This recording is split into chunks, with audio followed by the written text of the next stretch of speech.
നമ്മുടെ കയ്യിലുള്ള ക്യാറ്റേ നമ്മളെ സ്നേഹിക്കുന്ന സമയത്ത് നമ്മൾ അടുത്തേക്കൊക്കെ വരുന്ന സമയത്തൊക്കെ കൂടുതൽ ഉണ്ടാക്കുന്ന ഒരു സൗണ്ടാണ് പവറിങ് എന്ന് പറഞ്ഞ ഒരു സൗണ്ട് ഉണ്ട്. ഞാൻ സൗണ്ട് ഒന്ന് കേൾപ്പിച്ചുതരാം, ഒന്ന് കേട്ട് നോക്കാം. കേൾക്കുന്നുണ്ടോ?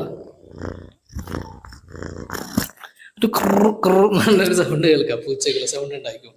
അപ്പൊ ആ സൗണ്ട് ഒരു പ്രാവൊക്കെ കുറുകുന്നതിനോട് സാമ്യമുള്ള ഒരു സൗണ്ടാണ്. അപ്പം അങ്ങനെയുള്ള ഒരു സൗണ്ട് പൂച്ചകൾ ഉണ്ടാക്കുകയാണെങ്കിൽ അതൊരു അസുഖമല്ല. പുതിയ ആളുകളൊക്കെ അതൊരു അസുഖമായിട്ട് തെറ്റിദ്ധരിക്കാറുണ്ട്. അപ്പൊ അതുകൊണ്ട് തന്നെ ഇതിനെ കുറിച്ചിട്ട് പറയുകയാണെങ്കിൽ നമ്മുടെ ഈ ക്യാറ്റുകൾ ഈ സൗണ്ട് ഉണ്ടാക്കുമ്പോൾ അവർ അത്രയും റിലാക്സ്ഡ് ആണ്. അവരുടെ മൈൻഡ് സ്ട്രെസ് ഒന്നും ഇല്ലാതെ, അതായത് മാനസിക പിരിമുറുക്കങ്ങളൊന്നും ഇല്ലാതെ വളരെ കൂളായിട്ട് സന്തോഷത്തിലാണെങ്കിലാണ് ക്യാറ്റുകൾ എന്ത് ചെയ്യുക, ഈ സൗണ്ട് ഉണ്ടാക്കുക. അത് നമ്മുടെ കൂടെ ഇരിക്കുമ്പോൾ മാത്രമല്ല, ചെറിയ പൂച്ചക്കുഞ്ഞുങ്ങൾ അവരുടെ മദർ ക്യാറ്റിന്റെ കൂടെ ഇരിക്കുന്ന സമയത്ത് അവർ വളരെ